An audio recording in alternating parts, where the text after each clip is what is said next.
Great evening, everyone. I am back to do another Makeup Live audio, which this one is for Friday, November the 9th, 2018.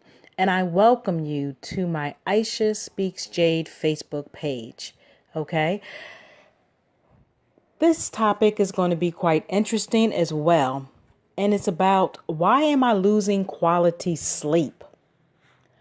Why am I losing quality sleep? And before I dive into this, I want to make sure that for anyone that's going to join me live right now, just leave me a little comment and let me know that you can hear me. And for those that will be listening to the replay, which will be available shortly after, if you could do the same, I really would appreciate it.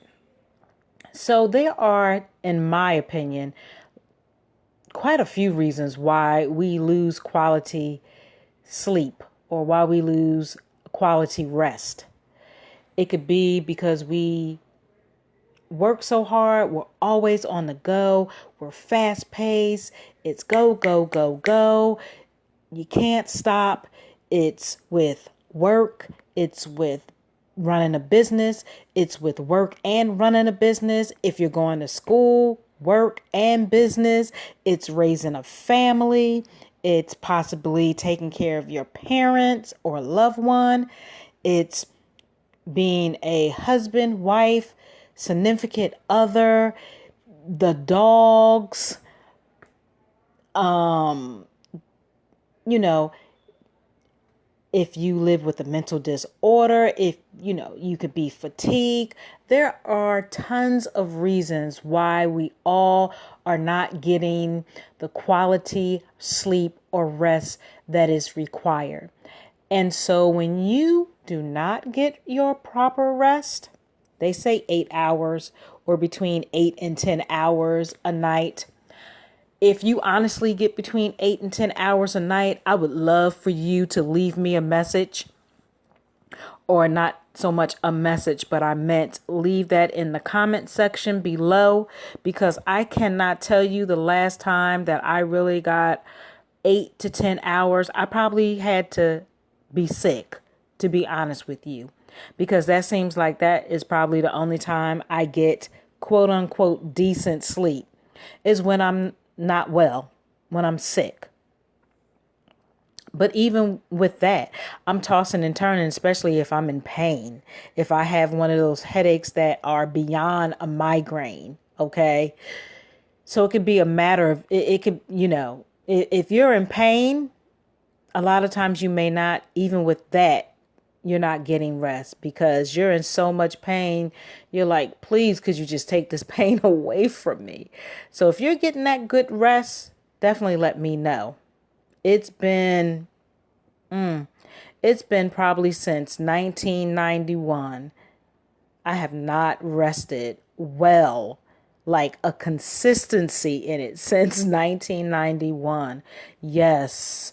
That's a very long time, and we're in 2018 now. But I'm not going to get deep into that because I've kind of shared my personal on that. But hopefully some of these ways that I'm going to speak on, you can understand, or hopefully it can help. And also, I'd be really curious to hear from those that don't get good quality sleep or rest. How about on an average? How many hours do you get? For me, on an average, 4 to 5. 4 to 5. And then sometimes I have those nights where I have insomnia and I'm not even resting. But that next day, it definitely catches up to me. Believe me. So if you experience that, you can definitely relate to what I'm saying. So again, why am I losing quality sleep or rest? Do you think that you sleep well enough at night? Chances are, if you are reading this right now, as I'm reading this or speaking of this right now, you suspect, excuse me, I got tongue tied there. You suspect that you aren't sleeping or resting as well as you would like. But worry not, as there are simple things you can change tonight, right now, that will greatly improve your quality of sleep or rest. I don't really like to say sleep. Sleep to me sounds so permanent. It's a me thing. Don't worry about it. While the overall amount of sleep or rest is important, it is equally important that your time resting be truly restorative. Because again, if we don't get that quality of sleep or rest, we cannot function. I know I can't. I'm scattered and be all over the place. I'm moody. It's just a lot of things. So you're curious to find out some hidden sleep traps that are possibly affecting the quality of your sleep or rest? Let's talk about them. Not sleeping in the dark. The number of people sleeping or resting with the lights on has consistently increased, with their reasons ranging from one thing to another. I am one of those that I don't always sleep with the lights off. So, true quick story. Once upon a time when I was younger, I used to believe in that boogeyman thing. Sounds corny? It's all good. I'm not offended. Yes, when I was younger, I didn't like going to bed with the lights off. In my mind, I saw everything, heard everything, was traumatized, and I really didn't like sleeping with or resting with the lights off. My little mind wondered. And so into my adulthood, there are times that I don't sleep or rest with the lights off. And I know a part of that has to do with trauma that I've experienced growing up with, plays a part in it. And there's other reasons as well. But moving forward, I can rest better when I do turn them off. But yes, I still do have those times that the light has to stay on. If you could relate to what I'm saying, let me know. Leave a comment in the comment box. So moving forward. One is not sleeping in the dark, as I just stated. So the number of people sleeping with the lights on has consistently increased, with their reasons ranging from one thing to another. However, what often coincides with this exposure to light is disruption of your body's natural rhythm. In the dark, the neurotransmitter / hormone melatonin is produced, which promotes deep, restful sleep. However, artificial exposure to lights breaks down this chemical so that you are not truly experiencing the restorative effects of deep sleep or rest. The simple fix to this is to ensure you sleep in a room as dark as possible. You should notice a difference in the way your body feels following a week of good sleep or rest. So I know that they have these natural supplements out here that are supposed to help you rest. They have teas like chamomile, and I'm sure that there's other teas that are supposed to aid in at least helping you be more relaxed if you're, in an anxious anxiety type of way. Different people do different remedies, prescribed or not, to assist them in resting. I know that they have these different type of lights that's not as bright as your typical lights. So there are ways to assist or aid you in resting better. As I always say, do your research, Google, or YouTube. And I also found out that when I've tried listening to different sounds such as the ocean or water or those just like those nature sounds, it has been helpful. I haven't been consistent, but it has been helpful. They have 8-hour, 12-hour, they have different ones for different reasons. So perhaps that's something that might be an option for you. So next would be sounds wake you often. So let's say that your room is perfectly dark, but you are still tossing and turning due to the tiniest annoying noise. You can't see my hands raising, but my hand, I promise you, is raising right now. That is me.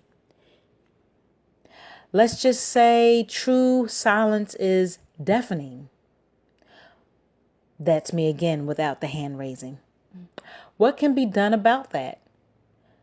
Obviously, soundproofing is a viable option, but there is one thing that is superior to that. Introducing white noise, a controlled, consistent, low hum that tends to drown out other minor nuisances. So that's what I was just speaking of, like that white noise. That is supposed to be effective. I may have to look into that. If anyone has experienced that white noise, they've had to use it, I would be curious on your feedback. Was it helpful? Was it not? Like, how did it make you feel? So take, for example, a fan running in the room. It is not noisy enough to be acutely annoying, but it is still soothing with its ever-present whirring. There's also exist specialized white noise machines, which can mimic sounds such as rain or waves gently crashing on the shoreline.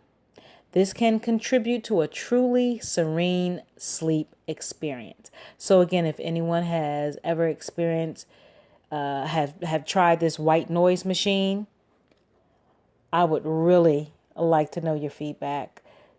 Did you get that? Did you get that rest that they say that you can get, or were you just laying in bed just blinking or tossing and turning? Eating too much before bed. So they say that there's a certain time that you should stop eating because the later that you eat, the worse that it is, definitely on you resting for the evening, as well as just, your digestive system, like it doesn't digest as well the later that you eat. So it might sound straightforward that eating too close to bedtime is a bad plan. And a large number of people, they do it night after night. So this poses a problem for a couple of reasons. And the first would be eating a large meal causes food to rest on your stomach for a longer time, which can cause discomfort and inability to sleep. So I said something close along those lines just a few minutes ago. And then secondly, with food in your stomach, the likelihood of experiencing reflux is much higher when you lay down. Many people experience nocturnal acid reflux, which can be serious if inhaled into the lungs unconsciously. So that acid reflux, again, like that can be, that's a big thing, more recent, that I've been hearing people say they have acid reflux. So you have to be mindful of that. I know with my mom, I used to stop because I'm the only child, like I've said before. So I can remember my mom, the cutoff time for eating, I would believe would be, I say 7 p.m. average, 6:37 average. There was no eating, no more eating. If you thirsty, oh well, I guess you better swallow your spit. Yeah, she didn't do that because you weren't going to be jumping up and down, running back and forth to the bathroom. That's just something that she didn't do. Didn't understand it as I was growing up, but into my adulthood, I can definitely understand because of acid reflux, and it would be so much harder for you to digest it. It's just sitting in your stomach, and because a lot of times people eat and then they jump right into bed. Or if you're in your bedroom and you're eating, you're kind of like, just kind of laying around or on your side eating. A lot of people do it, you know. A lot of people don't sit at the table like we used to once upon a time, sitting at the table and eating as a family. Or if you're, single and on your doing sitting at the table and eating and having discussions, and then also my mother, she used to make me chew my food, excuse me, so small, like you had to chew until it was all gone. Didn't understand that either, but again, into my adulthood, I got it, because the more that you chewed it, the easier it was to digest.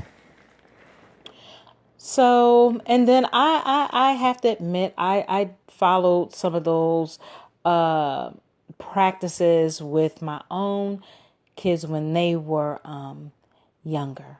So I do get it. Okay. Also, so if you are one of those families that sit at the table, love to hear that. If you are one of those individuals that you eat and then you jump into bed shortly thereafter, there's no pointing fingers here or no judgment. Just curious. And do you feel as though you can change those habits? Because you get like, what is it I want to say? Indigestion, and you get these hiccups and heartburn and all of that too. And do you feel as though you can have a cutoff point to eat? Now, I know for individuals that may work different shifts. Like I know once upon a time, I used to work overnight shifts. So my eating habits were off. They were off a lot. So just curious about people's feedback. And so next we're going to go to consuming stimulants too late into the day. Most of us drink some sort of stimulant-based beverage during the day. That could be sodas, coffee. There are teas that have caffeine in it. Okay, so that could be coffee, tea, or something of that sort. Sodas. It could be a variety. These are generally accepted to be safe, but can be troublesome when taken too late in the day. While caffeine is coming, or I should say, excuse me, while caffeine is common in many of them, it does take about 4 hours to be completed or completely eliminated by the body. So, if you go to be at 10 p. If you go to bed, I guess, at 10 p.m. every night, stay clear of 6 p.m. if you must have one last booster.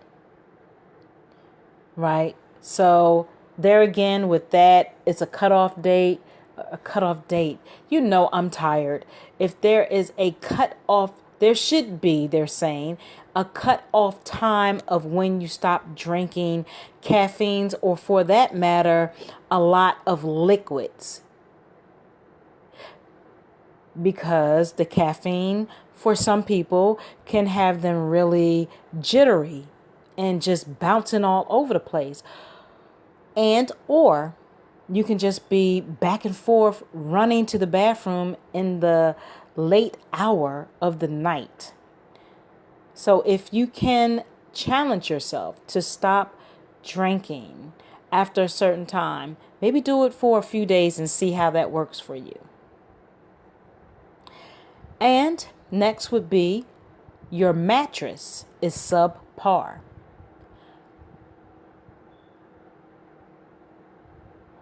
So when about sleepiness ensues, the first thing people seem to turn to is some sort of sleep aid. While there are good and bad sleep aids, other avenues should be explored first. Your mattress is one such avenue.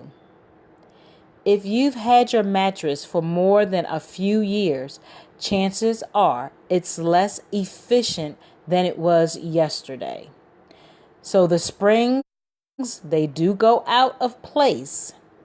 Sponge sinks in and bed bugs accumulate. Ugh. Never had those, but ugh.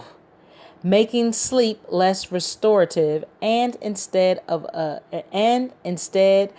nightly battle. So they do say, if I remember, you should change your mattress. I don't know the exact years, but you should change your mattress, if at all possible, after a certain amount of years, because it does wear out. And it's bad on your body. And again, I'm not in anyone's pocketbook, but when you can, definitely change your mattress after a few years. And do your research on mattresses. There's different mattresses that could accommodate, your body, help you rest better. You don't want to be to a point where, and again, no judgment here, not telling you how you should spend your money, but yes, next thing you know, you're laying on a mattress and it's so wore out that the springs are coming through the mattress. Now, that's not cute. Okay, so be frugal. Go according to your income.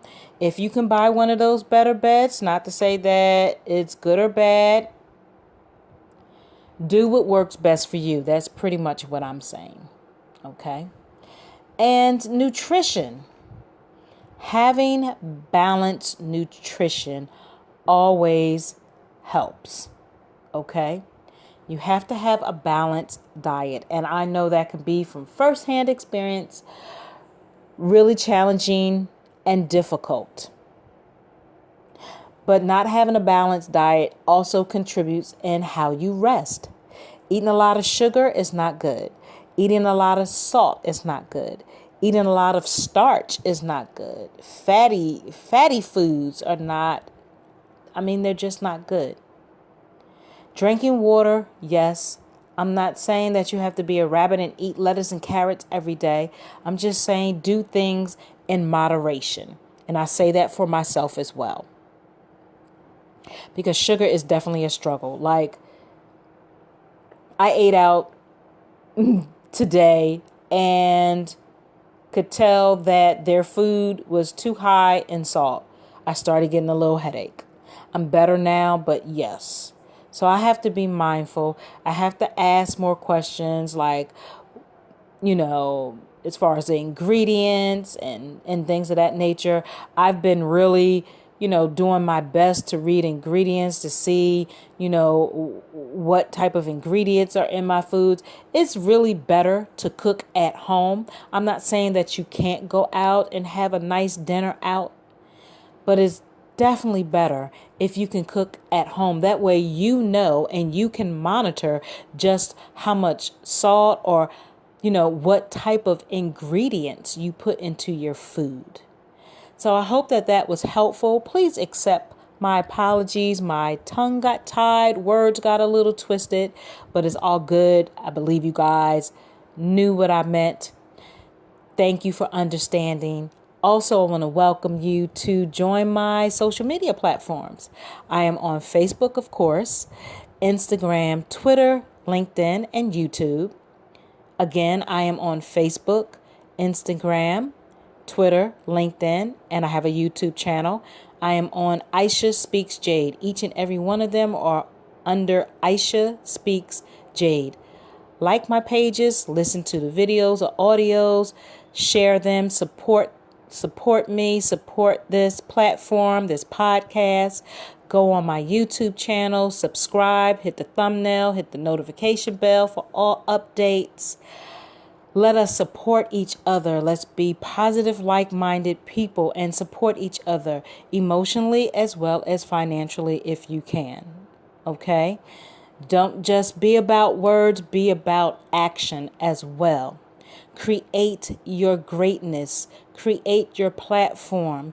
Know your value. Know your worth. Take care of yourself from the top of your head to the soles of your feet. And first and importantly, self-care. Incorporate whatever your spirituality or path or walk of life is. Okay? Know yourself. Know your worth. I'm sending out amazing, positive vibes and great, awesome energy, appreciation, gratefulness, being thankful and humble. I say namaste and ashe. Be good to yourself.